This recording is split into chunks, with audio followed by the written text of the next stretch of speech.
So in Israel, we have the Israeli route of like, I finish school 18, 19, 17, depends. And then we go to the army. We don't go to the college, or we don't start our life, actually. You don't go to open businesses. Do you see any difference between an Israeli 21 and American 21? If you go to the United States and you speak to like a lot of college students, did you actually learn a lot in school? I think a lot of them would probably say no. Like I had a fun time, like I had a great time, like we were partying a lot. And, but like in terms of like, did you like really like grow so much as a person? And did you learn? Like, I don't know how many like US college students would say that that's the case. There are so many different ways that you can make money. There's so many different opportunities. The important thing is that you pick one and you stick to it. There's not like one route. Some people tell like you got to wake up at 5 a.m. and rip a cold shower, and you got to work out for 2 hours, and you got to journal. Like, and then you could point to like the fat guy that, you know, doesn't do any of that and maybe works a couple hours a day and hit the jackpot with a software business that he built, or, you know, whatever, or an e-com brand, or whatever he did online. So like, there isn't like this like one route to success.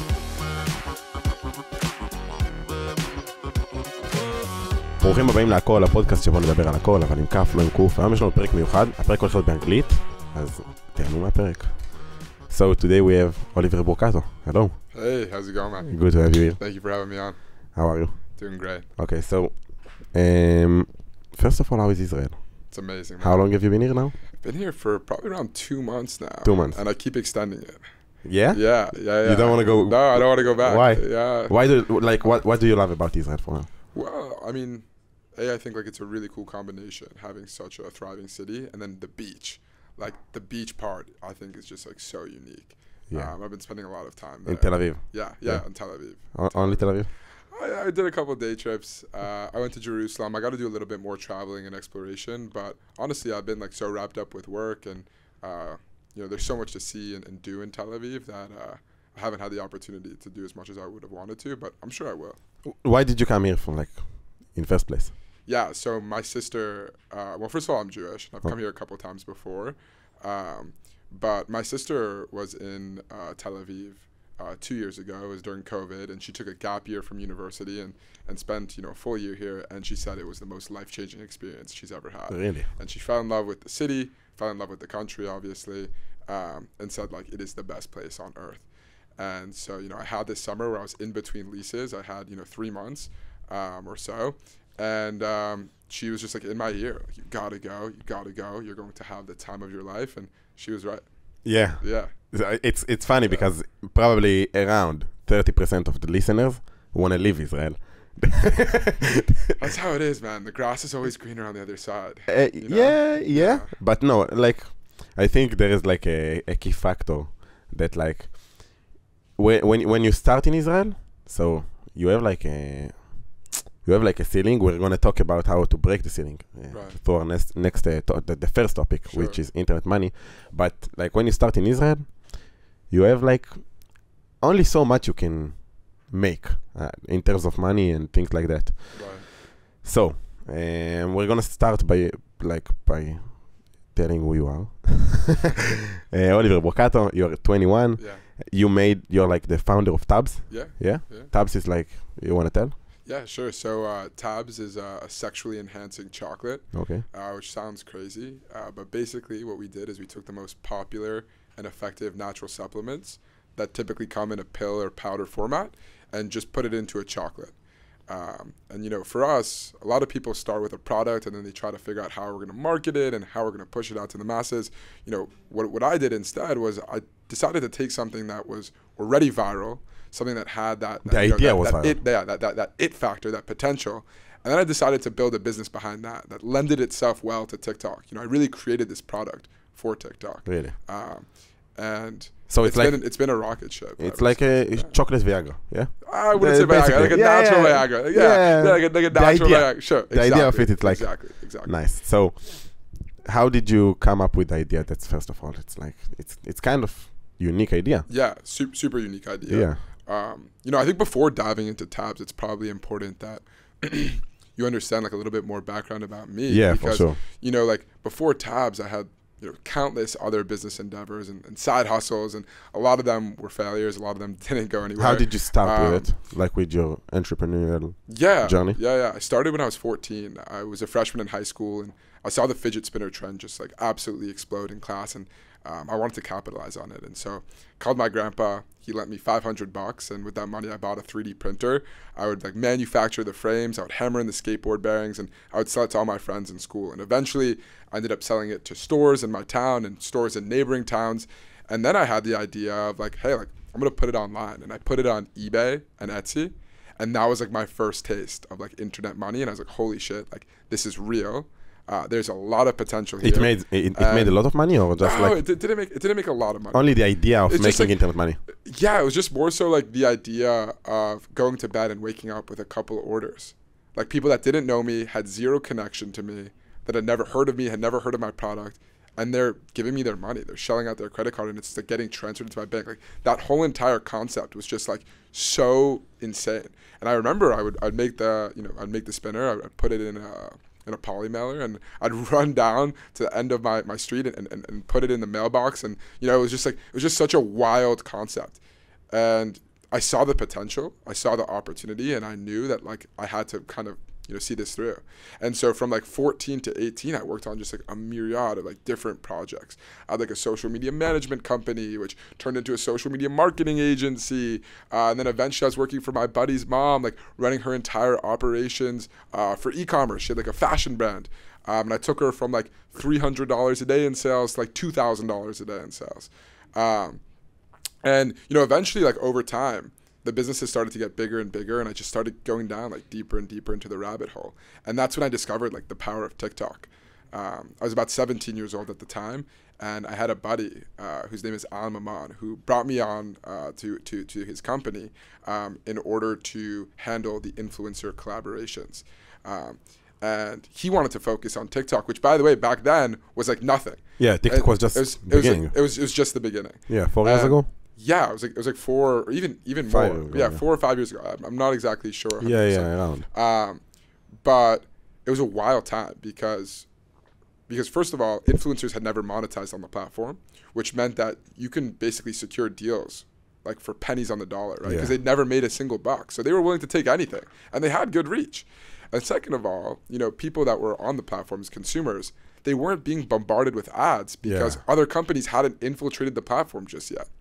And so, I was brought on to lead, the influencer collaboration process. And together we brought the app to number 4 on the social networking charts, like right behind Facebook, Instagram, WhatsApp. And here we were. It was like a team of 6 people. And it was all through the power of virality. And so, that opened up my eyes to the power of TikTok. And then I just started doubling down. I ended up like linking with this 17-year-old kid. I was 18 at this time, and together we blew up the viral TikTok leggings. I don't know if you've seen like the booty lifting leggings. I know the concept, but I'm not sure that the specific one. We were one of the first people to put it onto TikTok. We didn't create the product, but we were one of the first people to put it on TikTok. It was all based on it up. It was all based like dropshipping. Started off dropshipping. Eventually started taking off, and so we began ordering inventory to the United States. We set up a 3PL. We were private labeling it, putting our logo on the backs of the leggings. But that was like another like experience that I had that was like, holy shit, we just took a company from 0 to 7 figures in like 7 months. Okay, I want to stop you here. I want to ask you, like, amazing, first of all. Yeah. It's crazy. It was. How did you study, like, what you want to do? Like, not the concept of e-commerce. Like, how did you properly study what's the steps I need to do in order to make, let's say, open a 7-figure business? Like, what did you do? Courses? Did you go to, like, or only YouTube? Forums? I think for me, people learn differently. Mm-hmm. Some people learn better in a classroom setting. Some people learn better through video or audio or through, actually physically like reading or, touching a book. And some people from doing. Sorry? And some people from doing. Yeah, exactly. And for me, like that's always been the way that I've learned. It's through experience. It's through trial and error and failing. And it wasn't like this like 0 to 100 rocket ship that everybody has this like has that picture in their mind. Like it's not like overnight you just like walk out of bed and like you're like this beast or like like this crazy successful guy. It's the accumulation of like tens of thousands of like micro experiences and like touching the fire and getting burned or like having wins, right? And over time, those experiences accumulate, and you start to build your intuition, and you start to understand, like, you know, through pattern recognition almost, like exactly what you need to do and like what steps you need to take to get from, you know, A to B and to cross the finish line. And there actually really is no finish line when you think about it, right? There's no finish line. Because like there's always like a next level. There's always another step. And, you know, while I've now grown my e-commerce brand from 0 to 8 figures, and we're going to do over $11 million in revenue this year. Yeah, so that's something I talked about a friend of mine, like e-commerce dude before the podcast, and I told you about him. It's like he got kind of the same story as you in a different scale, but in the same idea. And it's funny to see like the process of people that start young. Like you started 14. Yeah. I started around 22, 23. And like I look at people like 21 that already has businesses and things. Like when I was 21, first of all, I was in the army. Yeah. And second of all, I didn't even start to develop my brain for real. Like I had nothing in my brain that made me even want to wake up and create something. So like what's making you, or what made you in the beginning want to become an entrepreneur? That's a really good question. It's hard to pinpoint and say one thing. I think that it was definitely like a combination of different things and factors. I think first off, from a very young age, I grew up, you know, in a very privileged household, but it was kind of unbelievable. Like there was just so much wealth at such a higher level, like surrounding me. Like one of my best friends growing up, his name was Jack, and his dad was like this huge hedge fund manager and had like all the cars, like the Lamborghini and the Rolls Royce, and like crazy vacations that I would be brought on, and like, you know, the summer house in the Hamptons. And, you know, I saw like that world. I saw like these people, and I always thought to myself, like what do I need to do in order to like get there? How do I live that life? Mm-hmm. And also like I kind of started like measuring things up in my head. Like my dad is such a brilliant guy. Not at that level, like in terms of wealth, in terms of making money. But I think that's largely because he works a corporate job and he never, you know, started his own business or took that risk or had real ownership. And so, you know, from a very young age, I realized that if I wanted to kind of get to that point, if I wanted to create that life for myself and my life for my future family, that like I would need to be an entrepreneur, because I think that the only way you really get rich is having ownership and equity, not getting paid, you know, per hour or per salary, you know, because there will always be a delta. Like, so that was a kind of one big thing that really influenced me growing up. That made you want to become that made me want to become like an entrepreneur and kind of go down this path. Do you think that everybody can become an entrepreneur? Because in like let's say in Israel there is a big trend on the Instagram of mentors that say don't do like a degree and go and open a business, and it's a big trend. Right. There is this one mentor that this is all he talks about, and I think, like in my perspective, to become a successful business owner, you need to have some skill set. There is a specific skill set you need. You need a good interpersonal communication. You need to be very creative, and the biggest thing, you need to have like inner hunger. You need to be you need to have like a big why. Right. And this is something that I think 95% of the people I know don't have. So, like, listening to lots of podcasts and studying a lot about businesses is one thing, and actually doing in the real world is something. 100%, and I think that largely comes from the fact that, like, as an entrepreneur, especially in the early days, you're eating shit constantly. It's like 24/7. And so like the only people that are going to make it through that period, where like 99% of people wash out, are the ones that, as you were saying, like have something like super just like intrinsically like important to them, or some like crazy hunger or like some crazy chip on their shoulder that like compels them to, you know, keep pushing. And so like that's the only way, like I think that like a lot of people like make it through, is the fact that they have that one unique, you know, like drive. And for you, what you think is like, because wanting to have a big house and money and Lamborghini is not real. So again, multitude of factors. I think like one thing was just like, you know, seeing that at a young age and seeing like that it was possible. Yeah. Like Jack's dad wasn't any smarter than my dad. Yeah. Like he didn't have like some sort of like crazy IQ or intelligence. So for me, like that was the realization that like that could be me. In terms of like what really like drove me like to that point is like this wanting for more, like this desire to not have a ceiling on my head. And I remember like, you know, when I grew up and when I went to school, like everybody was like telling me like where I stood in life and then stood in the world. Like, you know, you are in this fraternity and as a result, you can only like talk to these girls. And, you know, I didn't get into the business fraternity that I wanted to get into. And so it's just like a bunch of stakeholders and like basically people that were controlling me and controlling my life. And I always felt like I had just like this desire and like I always had like this feeling that like I was destined for more in the world. And so at some point I kind of just said like, fuck it. Like I'm going to stop playing other people's games. I'm going to stop letting people decide like where I'm going to go. And I'm going to create like my own reality. I'm going to create my own future. Amazing. And so, you know, I think that was like something that really pushed me as well. And I also think too that it's not something that you fall into. It's not like one person has like this idea of like, I'm going to be X and then all of a sudden they create it. I think that like over time, there's also like positive reinforcement cycles, right? Where you start a little business and you start to see a little bit of success and then you like go on to the next business and then other people start like, you know, wanting to work with you. And like, it's like this snowball effect where over time, like, you know, you start growing you know, your confidence. You start growing like, you know, your pocket, right? Like you start seeing the money coming in, and like everything just starts to become like more real. Like, and it just becomes bigger and bigger.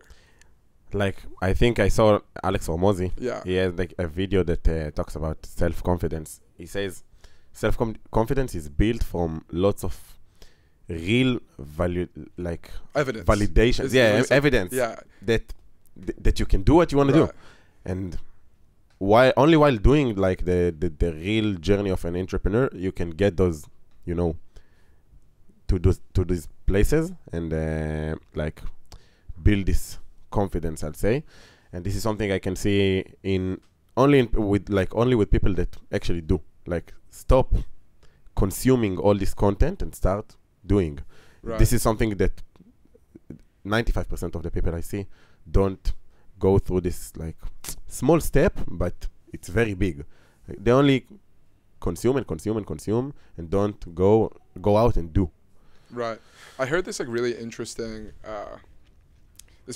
thing from a friend of mine. I actually don't know if it's true, so we got to fact check it. But he was basically saying that like when you talk about your business ideas or you talk about like the future, it releases actually like the same dopamine and like the same excitement as if like you're actually like accomplishing it. Right. And so I think like that's like a very like big trap that a lot of people fall into is like they're like watching like this like hustle porn of like these like videos of like, you know, going from broke to like driving a Lamborghini. They're like thinking about like building and like becoming rich and making all this money and blah, blah, blah. And like it's an exciting thing, right? Like you're daydreaming and it's a good escape. Don't get me wrong.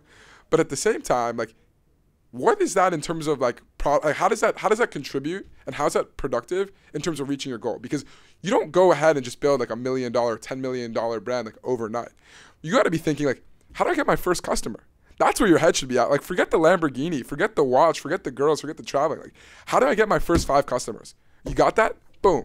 Now I'm more confident. How do I get my first 50? How do I get my first 500? And then again, you let momentum like do the work for you. Amazing. So I want to talk about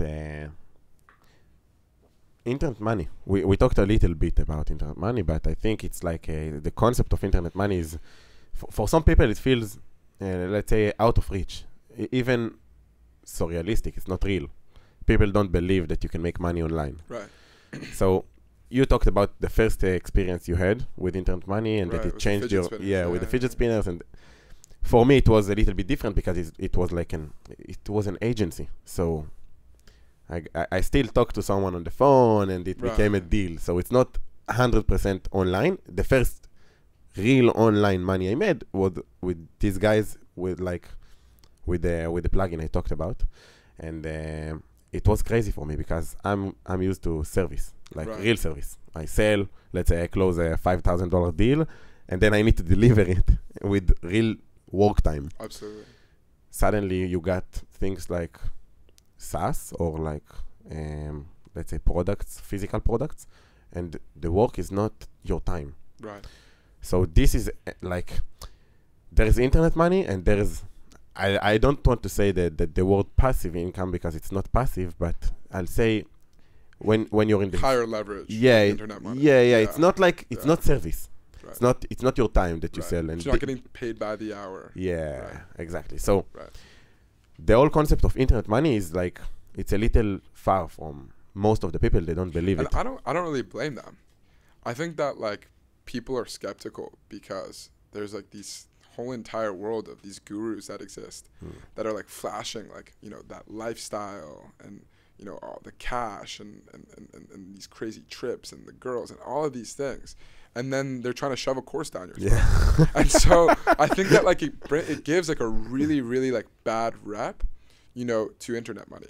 Like the biggest internet money OGs, like the biggest people like run these crazy e-com brands. You don't know them. You don't know their name. You don't know them. And they look like a normal guy. They're not on the internet. They're not flexing. They're not bragging about it. They're anonymous as hell.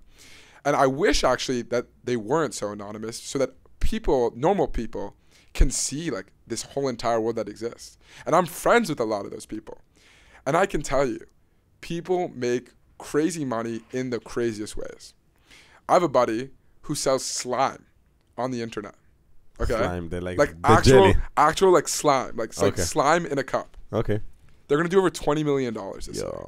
Swear to God. I have another buddy who sells katanas. Like, you know, like the sword? Yeah, like a Japanese sword. Yeah. Like mini katana on TikTok. Like all push to organic, which is fascinating. But he's going to do like over $15 million this year. Crazy. Selling freaking swords.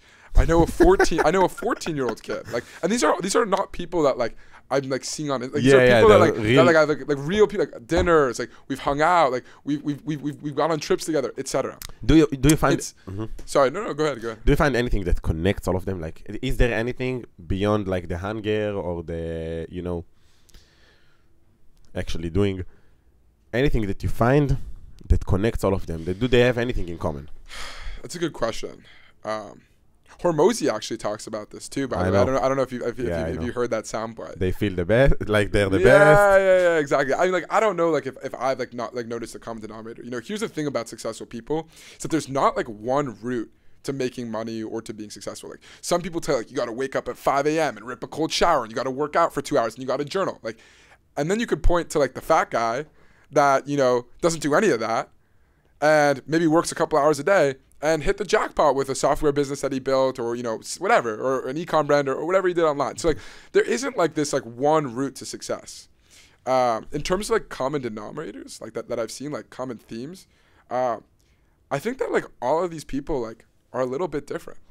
Like they didn't necessarily like fit in like with, I guess, like quote unquote like society, or like they just never felt like they were like really like a part of you know, the mainstream. The mainstream kind of everyday world, which was like for me too, which was like going to college and getting a degree and then working and getting a good job in like finance or consulting. Like that was like the paved path that I had in front of me. But like I never felt like that was like truly me, and I always felt like that like I could do more than that. And I think like a lot of these guys like feel the same. I mean, you kind of have to be like a little bit crazy, and you kind of have to go off on a bit of a limb to like sell freaking swords, you know, online, or sell slime. Like it's easy to say now, like that's super cool. Like they're crushing it and they're making tens of millions of dollars. They probably had like 50 businesses before that. How about when Isaac, founder of Mini Katana, was living in his mom's basement? Right? Like, were people saying congratulations back then? Absolutely not. No. You know? Yeah. So I think that you like have to, like you said, like have the hunger. You have to be able to take the risk. You can't be too like risk adverse. You have to be able to take the risk. And then C, like I think that like something that drives a lot of people like is like, you know, this desire of wanting to do more and being a little bit different than the crowd. Okay, so before the podcast, I agree with everything, but we talked about the shiny object syndrome. It's something that, for me personally, is a big problem in my life. Like, I opened the first business, like the first real business is Perspective. I had small things before that, but this was the first real one. And then I started the podcast, and it made lots of opportunities come to me. Like, you know that. You have like a big reach. Yeah. You get all these people that are crazy talented, wanting to do business with you, wanting to give you value. Yeah. And everything looks so good before you start it. Right. Everything looks so simple before you start it. And I found myself like 4 months ago, I had like 15 projects at the same time.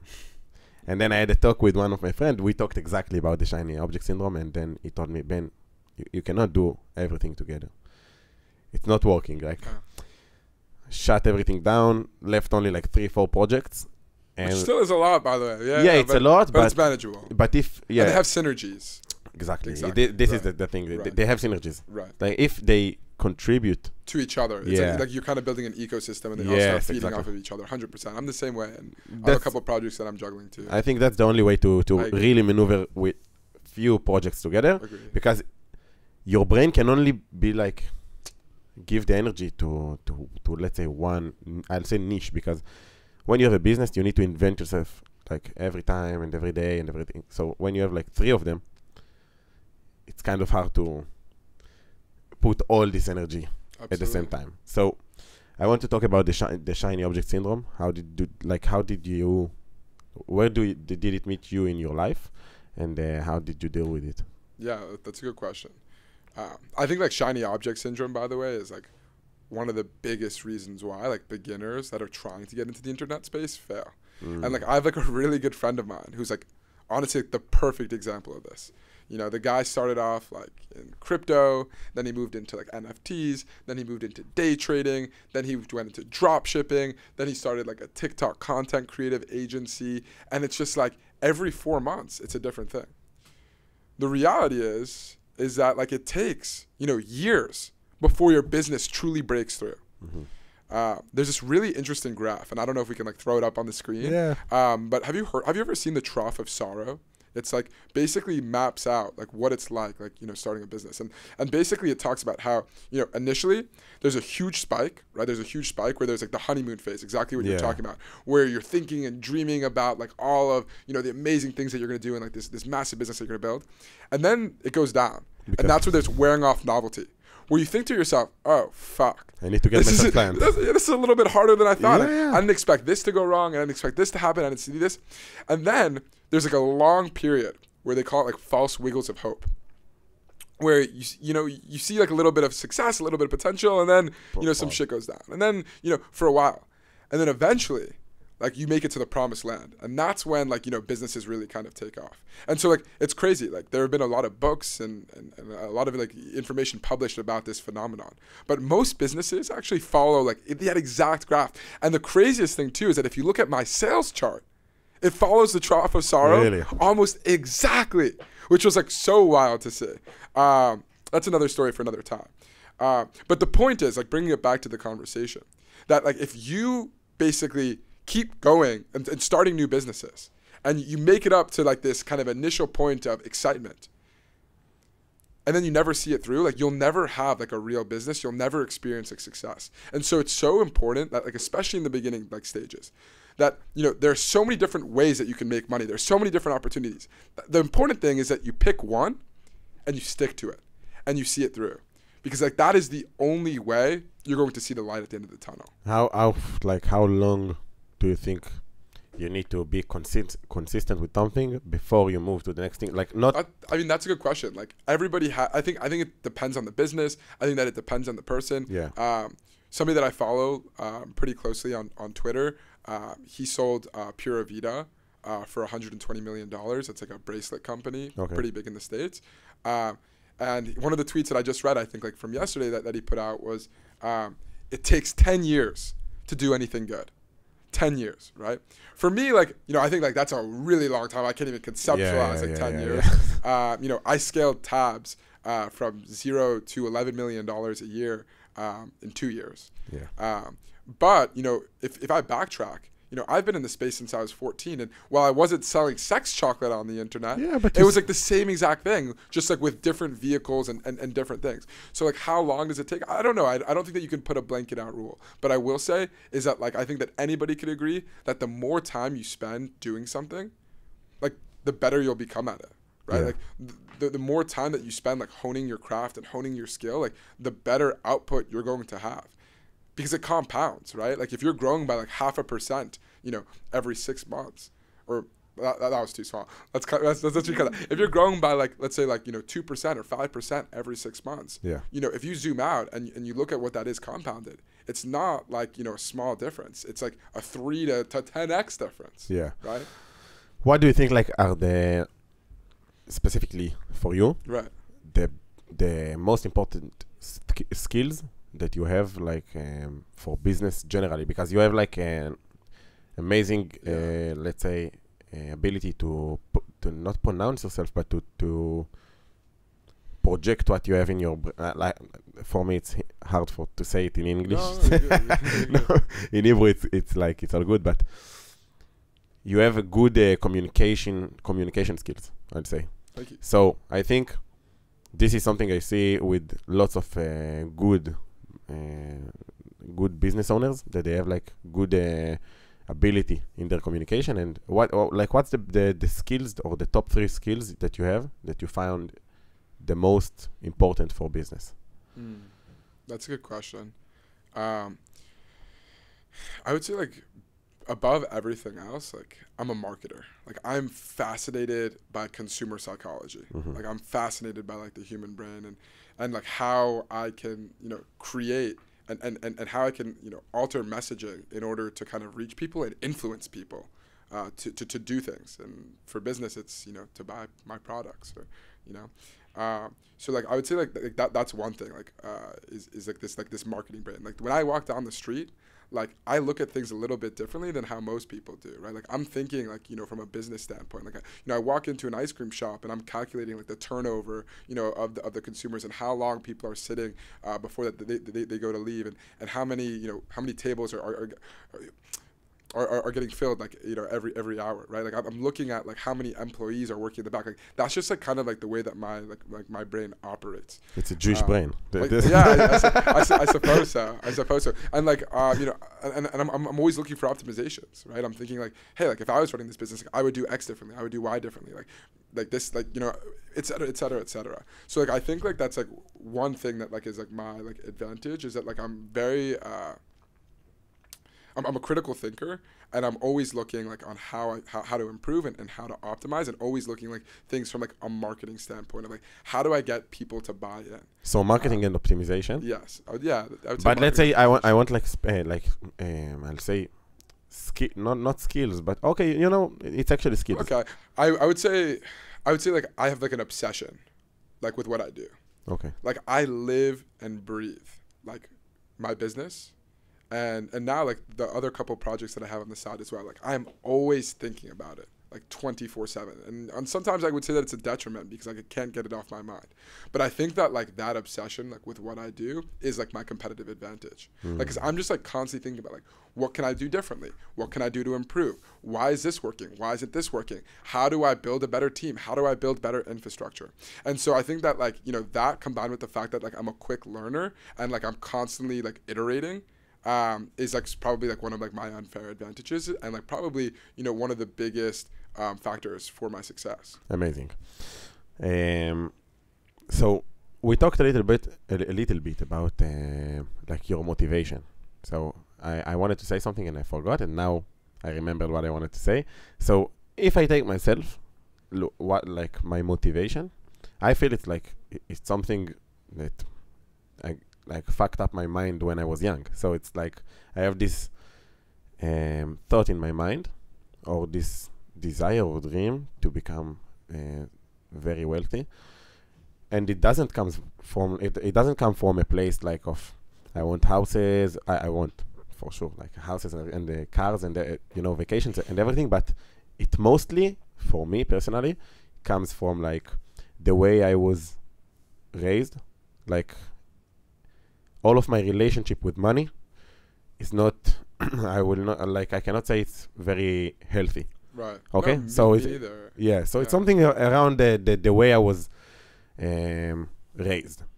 Right. The things that my father said, you know, don't need to get into so much details, but you know, let's say some specific sentences that were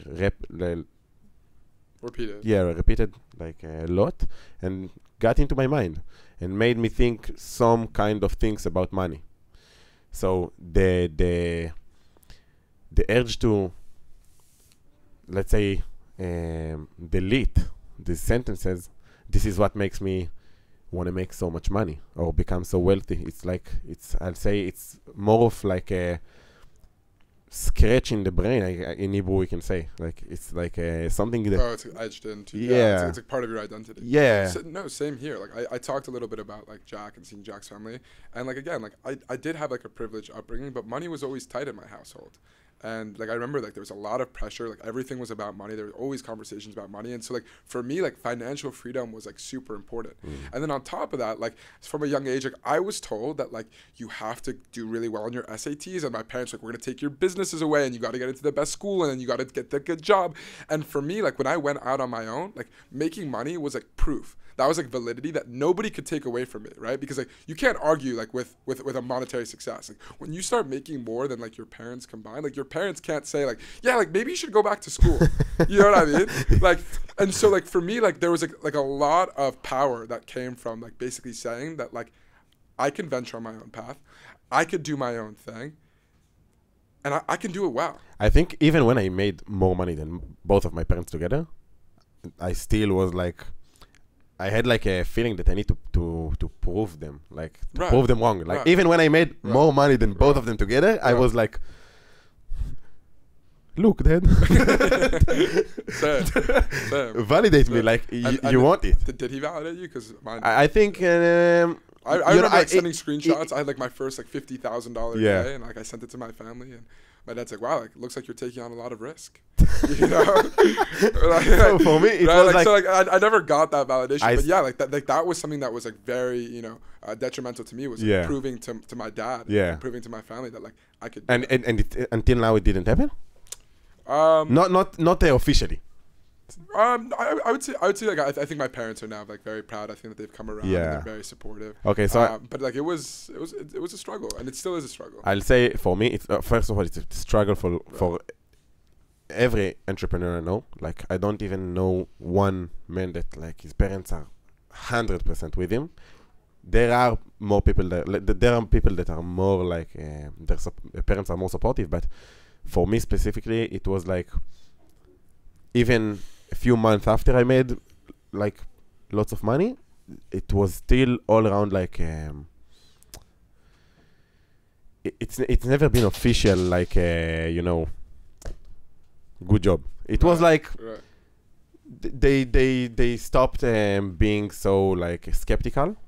This was the first step, and I think that the thing that broke, like they changed their perspective around my success, I'd say, it wasn't the money.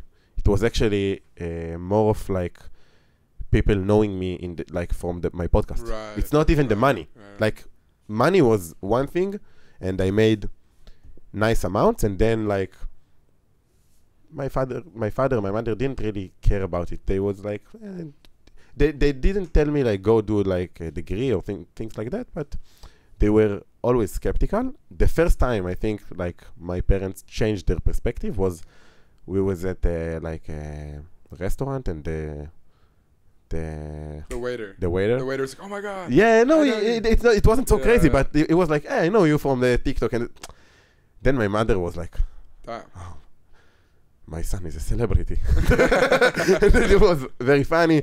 Fast forward, like her employees knew me, and then it all became like like it gave her validation from an outside source. Yeah, outside source. And it wasn't me telling her, Mom, look, I'm doing X, Y, Z.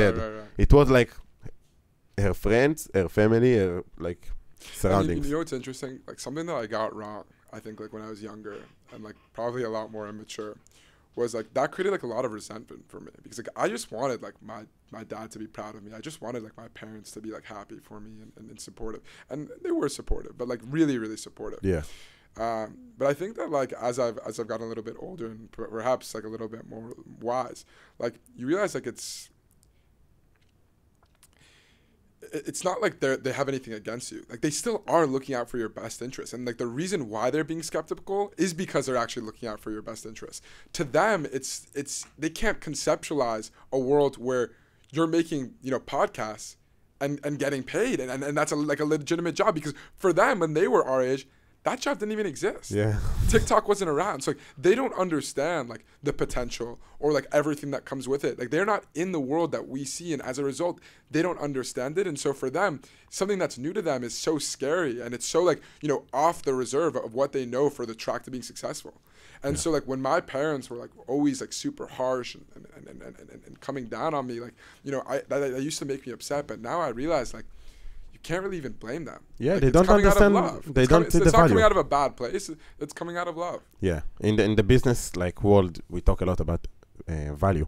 Right. So they just don't see the value. They don't know there is the concept of TikTok. They don't even know what TikTok is. So they don't see the value that you can create in it. And they also don't see like the broader ecosystem. Yeah. Like, they don't see like the tens of thousands of other like internet entrepreneurs or even more than tens of thousands. They don't see like all these other people that are in the space that are, you know, at our place, that are ahead of us and are even way ahead of us. Because we look at these people and we're like, yo, this guy's doing, you know, hundreds of millions. This guy's doing like billions. Like, like I want that could be me, and like I want to get to that point. And they just see like, wait, like my kid is not in consulting. My kid is like is not like, you know, working at like some Fortune 500 company. What the hell, right? Yeah. But so, I think that if they saw what we saw, it'd be like a no-brainer. For sure, but they don't. So okay, before we started, you said a specific sentence that caught me, and it was like, I'm young and I have time. So I want to start by like, what's the plans for the future? It's a good question, man. And I wish I knew. Yeah, you know, what's like the you know, what you see like in the world, what's the Oh, okay. So not for me personally, but you're saying like what trends do I see in the world? What everyone is take it wherever you want to take directly. it. I need I wanted it. I wanted specifically for you. Okay. But it can be also for like for the world or trends or things like that. Gotcha. Okay. So business trends. Yeah. Tabs is actually getting acquired right now. We just cleared due diligence, and the prospective buyer sent over the APA, the purchase agreement, and you know, God willing, like hopefully everything goes through. This is either going to age incredibly well or really terribly. Hopefully I'll be looking back at this in, you know, 1 to 3 months, and the exit will have gone through, and I'll be celebrating or crying. We'll see. No, I'm sure you'll be happy, because whatever happens. It's the kind of person that entrepreneurs are. They always take the things and make them in the like in a good way. Absolutely. So that's like one kind of like big event that's really like on my mind and on my radar. And you know, post exit, or even just now, like even with Tabs, if I'm continuing to run operations, you know, I have a couple other projects that I've been juggling on the side. I created this software called Study Buddy. It's a Chrome extension for students, so that when they're taking any online quiz, test, or homework, they're able to basically, a button pops up, they're able to click it on the web page. It takes the question, runs it through AI, tells them the answer and an explanation as to why that's the right answer. So I launched that a couple months ago and scaled that quite rapidly, despite it being the summer, you know, where students aren't in session, and the fact that I'm like stopped running ads completely, like grew it from $0 to $15,000 in MRR, and you know, it's continuing to grow in an upward trajectory. Amazing. So I'm going to be focusing on that, especially with September coming and the school year starting. Going to be doubling down on that. And then, you know, another thing that I've really been focusing on is my personal brand. Honestly, is you know, putting out more content into the world. Why? Like on Twitter, on Instagram, on short form. You know, you talked a little bit about leverage. It is incredible the impact that you can drive and you know, the impact that you can make on other people's lives, and then also the impact that selfishly I can make on my own life. Network, money. It's, I mean, not even the money, because like I make way more money like from, you know, my brand. Yeah, but you're gonna make like much more money. It's I think that like the world has changed, where like back in the day, you used to like have a piece of paper and like that was your resume, right? Like, and that's how you would like, you know, introduce yourself, or you'd like shake somebody's hand, you'd introduce yourself. But now, like with the advent of the internet, like your online persona is arguably going to be as important as your offline. And so that combined with the fact that you have like infinite reach, an infinite opportunity for scale to reach millions and millions of people. It is probably like one of the biggest opportunities that anybody has, is creating content and getting in front of people. Because at the end of the day, people that control eyeballs and people that have influence like control the world. And like the impact that it's had on my life has been wild. Like I'm talking about like friends, like people that I've met that I've like that I would have never had the opportunity to have connected with, right? Because like, you know, otherwise I would have been constrained to like some sort of like geographical barrier. Do they live in the same town as me? How would I have met them otherwise? Now all of a sudden, like I'm discovering people that are just like me, that think like me, that like run their own businesses, like other like young e-commerce or even beyond e-commerce. There's other young entrepreneurs. And like that's been something that's been extremely liberating. It's kind of like finding my tribe and like finding my group, mentors and advisors. You know, 2 days ago, I sat down at lunch with actually an Israeli entrepreneur, Ohad. I'm forgetting his last name, but he sold his cybersecurity company to Microsoft for $200 million. You know him? Ohad? You guys know Ohad? Ohad that sold... Him and his brother, they're both brilliant entrepreneurs, right? Why did he take the lunch? Like, why did he take the meeting? Because he probably was my personal brand. Yeah. Probably, and forget the money. Like, it's not just like, oh, he has $200 million. Like, the guy was probably one of the most interesting and it was a life-changing conversation that I had. We sat down for lunch for 3 hours. Anyway, I digress. I know that I'm rambling. No, it's good. But, like, it's good. The point is that, like, what has a personal brand provided me? Friends, advisors, and mentors that, you know, have changed the trajectory of my life. And then it's also, like, access. Anything that I need, anything that I want is like one tweet or like Instagram story away. I mean, heck, like I'm in Israel and like I'm here on your podcast, like, right? Like not because of necessarily like my business accomplishments. I'm sure there are people that are walking down the street that you've never heard of that have like probably even way more successful businesses. But rather like, you know, I'm on people's radars. And as soon as you're on people's radars, like your luck just increases 100-fold. Yeah. Because like you said, like, there's so much opportunity. There's so many people like in your DMs. Like it's wild. It's been an incredibly life-changing thing. And so I've realized how important it is and how I want to double down on it. And so now I'm like building out like a team. Like I have like an editor. I have like a content strategist. I'm bringing on like maybe potentially like a camera guy to like follow me like full time and to shadow me and really kind of like double down on that angle. But that also for me is still a side project. I don't want to ever become the guy that like is a content creator first. I always want to be a business guy first and let that, you know, give way to all the content that I put out. Like I see a lot of these YouTubers, like business YouTube guys, and like they're YouTubers. They're not business people. Like if I have to sit down in a whiteboard and like come up with video ideas, that means that like there's not enough stuff going on in my business world, right? Like, and I always want like you want to be the content. You don't want to create content. Exactly, you want to be the content. Exactly. Yeah. Exactly right. I forgot where I was going with this. Oh no. Yeah, and then like yeah, and so for me like Study Buddy and the personal brand like has always kind of been like side projects. You know, after Tabs, I'm excited to dig into something new, and to go really deep. Like whatever I do next, I want to bring it. Like I want to do it big. And you know, for the personal brand and Study Buddy, like those are like kind of like, you know, side hustles. Almost. Side hustles, yeah. Whatever I do next, like I want to build a real team. I want to build a real infrastructure. Maybe like even raise like, you know, VC money. I don't know. I want like obviously it's dependent on the business and the opportunity. Of course. But like I really want to swing for the fences because I think at this point like I have the experience, I have the intuition, like I know what I need to do. Now I just need to do it on a bigger scale and do it with a better product and a better vehicle. And if I do that, I know that I could take it all the way. Okay, so back to what you said I'm young and I have time. We live in a world full of, you know, like everything has FOMO in it. Like you got TikTok, you see everyone makes money, Instagram, stories, you know. So first of all, I would say like don't buy into any of that shit. Yeah. Like not okay, some of it is no, good. some like, of it is I'm sure your TikTok is amazing. Yeah. Some of it is good. Let me rephrase that. Don't buy into 99% of that shit. Because like all the Instagram stories, for example, there's this guy in Miami who I always thought was super successful.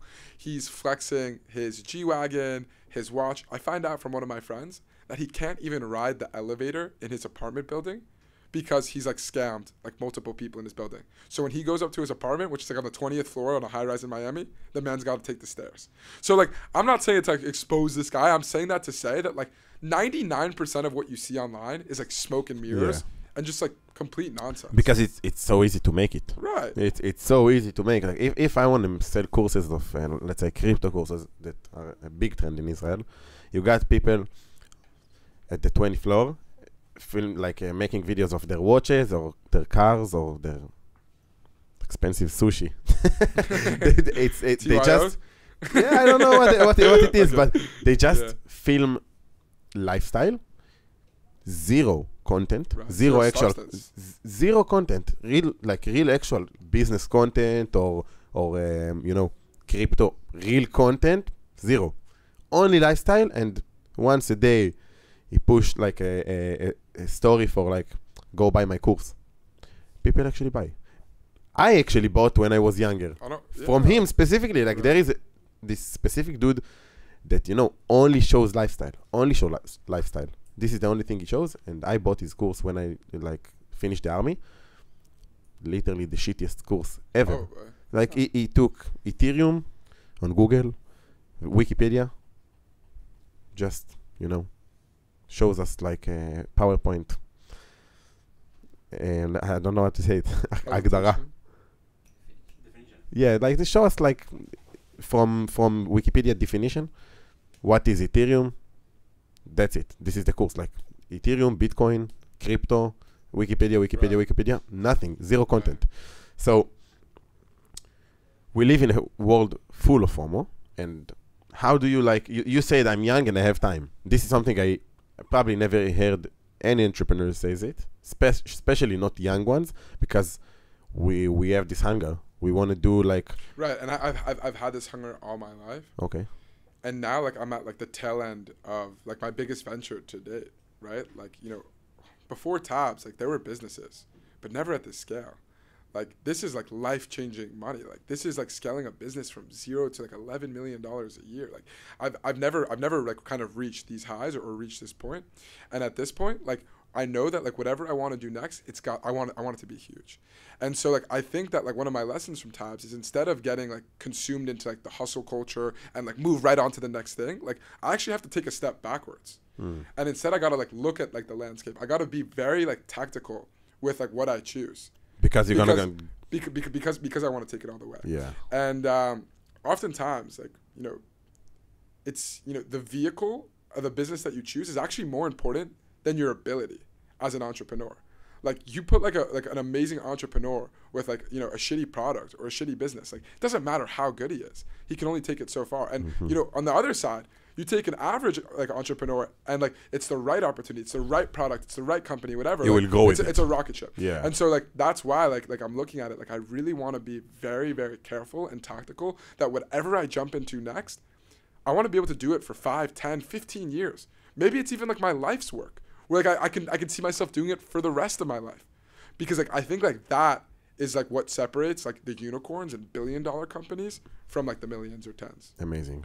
I like it a lot. Like what you said now, it's amazing because you don't find these perspectives a lot in young entrepreneurs. Hormozi talks about this actually. Yeah, I know. I heard him like talking about it. You know what's interesting? Like the more money you make, I think Hormozi said this, like the less touch points you have on money. If you think about like from one end of the spectrum, like let's say like a waiter, right? They're touching cash like all day. They're getting paid per hour.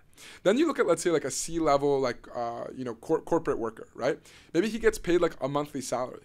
Then you look at like a CEO. When does he make most of the money? Like off of stock options, right? Like once a year. And then you look at like a billionaire.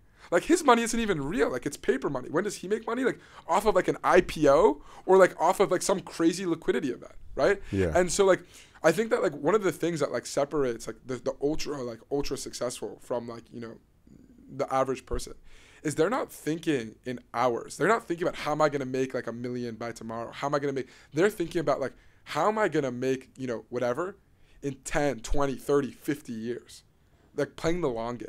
Yes. And at this point, like I have my needs covered. Like I don't have to ever worry about rent again. I don't have to ever worry about like food on my plate. Like I have like those, like I'm in a very blessed situation. And so like I feel like I'm in like this perfect like prime opportunity to take that shot and to like have that mindset. It's very hard to channel that mindset when you're like, yo, like how am I going to afford to like, get lunch tomorrow? right? But when you have all of your needs covered, like now you're like playing in a different game, and like that's where I'm excited to go. Amazing. So in Israel we have the Israeli route of like I finished school 18, 19, 17, depends. And then we go to the army. We don't go to the college, or we don't start our life, actually. You don't go to open businesses. You actually started way ahead, like 14 in school or whatever you did. But in Israel, we have like this specific route that you need to follow. And there's like this conversation around, is it worth it? Like the time you're spending in the army, because some people say it gives you a good skill set, right. And some people say like, no, it's a shitty time to give. It's the best years we have. Right. Okay, so the conversation is around, are the skills, let's say, really worth it? Okay, so we can divide it to a few routes in the army. You have like, people that go to like do things with computers and code and things like that. You have people that can go and be like infantry and stand on the fences and have like 16 hours of standing with a weapon and just doing nothing, or having like 1 year of I don't know how to say it, הכשרה. Training. Yeah, they have like 1 year training, and some people say it makes them like, let's say, mentally stronger, okay? Right. But I found that I don't see many of them really actually go and do big things after that. And it's mostly like, everyone thinks they do something special. Everyone thinks that whatever they do makes them, like every experience we experience makes us better. I don't know about that. Like if you go to the United States, okay, and you speak to like a lot of college students, and okay, did you actually learn a lot in school? Okay. I think a lot of them would probably say no. Okay. Like I had a fun time, like I had a great time, like we were partying a lot, and but like in terms of like, did you like really like grow so much as a person, and, okay, and did you learn? Like I don't know how many like U.S. college students would say that that's the case. Whereas I feel like people that I speak to, like that have come out of the IDF, like they have so much pride, and they feel like they've like turned into a different person. Through like a lot of the struggle and like a lot of the things that they've gone through. But do you feel it? Because I think it's like the concept of the army that everyone talks about, you becoming a better you in the army, because like you become more confident, but is it real? Like I don't know. No, like, but how you? I want to see how you see it, because when you talk to, let's say, the Israeli, let's say, normal, like someone that finished the IDF, he'll say that he become a stronger himself or bigger himself or anything that you want to, But I actually look and I say, no, he's still a kid. And I was also a kid. Like when I finished the army, right. Okay, I told to myself that I developed, but of course I developed. It's like 3 years. Even like a college student, okay, so he didn't study a lot, but he developed because it's 3 years.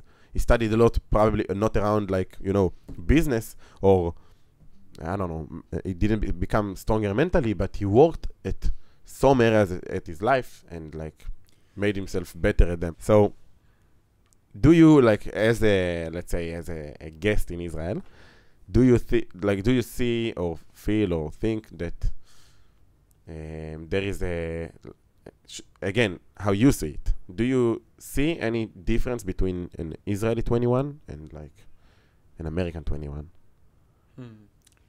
I don't know if I've met enough Israeli 21-year-olds to judge. What I will say though is that like I think that if you zoom out and look at like a macro level, I believe I read that Israel has the most entrepreneurs like per capita. Yeah. Out of every single country. Yeah, by far. And it's like called like the startup nation. Yeah, right? yeah. So like I think like clearly like forget like my experience or your experience. I think just like looking at like the overall data, like it probably suggests that the serving in the IDF does create some sort of it factor, and breeds like entrepreneurial talent. But also, like in all the world, Jews are just right. That's true. Wealthy as fuck. So, you know, I'm not sure if it's like the IDF or is it we're Jews. We like money. So I'm not sure, but yeah, that's a good point. I understand what you say. Yeah, but also like, I mean, like in terms of maturity, like I have a couple friends that are actually currently in the IDF. A lot of them are like in 8200, the intelligence unit. Yeah. And yeah, I mean, I guess you're right. Like they're also kids. They're kids. Yeah. And they love goofing around and you know, being crazy and just, you know, being a kid. Yeah. So like I don't know if I've necessarily like seen like a huge like difference in that respect. But what I will say is like they do strike me as like way more mature. Like they still have like the kid side to them. Like, right? Like, which is like what would I see like when we go out or we do whatever our tomfoolery and like hooligan stuff. But like you could also like sit down and have like really like deep and serious conversations, which is something like I don't think that you really like get so much in the United States. Really? Yeah. Amazing. Okay. Thank you very much for the episode. It was amazing. Thank you, man. Thank you for having me on. It was a pleasure to be here and it was great meeting you and your puppy. Margot, חיים שלי. She's the best. She's the best. Thank you very much for coming. I hope you guys enjoyed. תודה. מקווה שנהנתם. And see you in the next episode. Awesome.